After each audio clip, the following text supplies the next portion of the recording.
সদৌ ডিব্ৰুগড় জিলা ছাত্ৰ সন্থাৰ আতিথ্য চাবুৱাবাসী ৰাইজৰ সহযোগত আৰু চাবুৱা আঞ্চলিক ছাত্ৰ সন্থাৰ উদ্যোগত এইবাৰ আমি বুঢ়ীদিং গ্ৰন্থ উৎসৱখনি আমি আয়োজন কৰিবলৈ আগবাঢ়িছোঁ। এই বুঢ়ীদিং গ্ৰন্থ উৎসৱখনৰ লগত সংগতি ৰাখি আমি এটা শীৰ্ষ গীত আমি প্ৰস্তুত কৰিছিলোঁ। সেই গীতটি আজি আমি উন্মোচন কৰিছোঁ। এই বুঢ়ীদিং গ্ৰন্থ উৎসৱখনৰ লগত আমি সংগতি ৰাখি বহুকেইটা আমি কাৰ্যসূচী হাতত লৈছোঁ। বিশেষকৈ আমি এখন স্মৃতি গ্ৰন্থ আমি প্ৰকাশ কৰিবলৈ আগবাঢ়িছোঁ। তাৰ লগে লগে আমি 4 তাৰিখৰ দিনা আমি এটা গ্ৰন্থ শোভাযাত্ৰা নামেৰে আমি নামাকৰণ কৰি আমি শোভাযাত্ৰা আমি বাহিৰ কৰিম। সেই শোভাযাত্ৰাত জাতি বৰ্ণ নিৰ্বিশেষে সকলো ৰাইজ আমাৰ লগত সহযোগিতা আগবঢ়াব। ইতিমধ্যে সকলোৱে আমাৰ আগত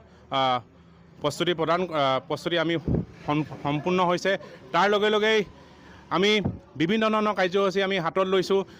দিহানামৰ প্ৰতিযোগিতা আমি হাতত লৈছোঁ। তাৰ লগে লগে শেষৰ দিনাখনি আমাৰ মুকলি সভাৰ পিছতে 1000 গৰাকী মহিলাই মায়াবিনী গীতেৰে আমাৰ জুবিন গাৰ্গ ডাঙৰীয়াক আমি শ্ৰদ্ধাঞ্জলি জনাম।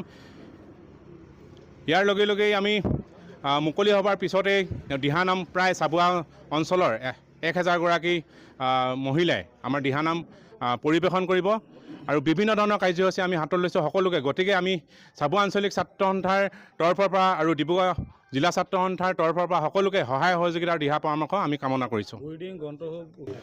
হয়, আমি এই বুঢ়ীদিং গ্ৰন্থ উৎসৱখনৰ লগত সংগতি ৰাখি আমি চাবুৱাবাসীয়ে হওক বা অসমবাসীলৈ আমি এটাই অনুৰোধ কৰিম, সকলোকেই আপোনালোকে আগবাঢ়ি আহক, কিতাপ পঢ়ক আৰু কিতাপ কিনক আৰু এটা কিতাপ পঢ়াৰ পৰিৱেশ সৃষ্টি কৰক। হয়, ইতিমধ্যে এটা কথা আছে, সময়ৰ লগে লগে আমি কিছুমান কাম আমি কৰি যাব লাগিব। ঠিক আজি মোবাইলৰে হওক বা AI যুগ, গতিকে সকলোৱে আমি সমান্তৰালভাৱে আমি কিতাপো পঢ়িব লাগিব, সমান্তৰালভাৱে আমি মোবাইল বা আমি ইণ্টাৰনেটো ব্যৱহাৰ কৰি যাব লাগিব।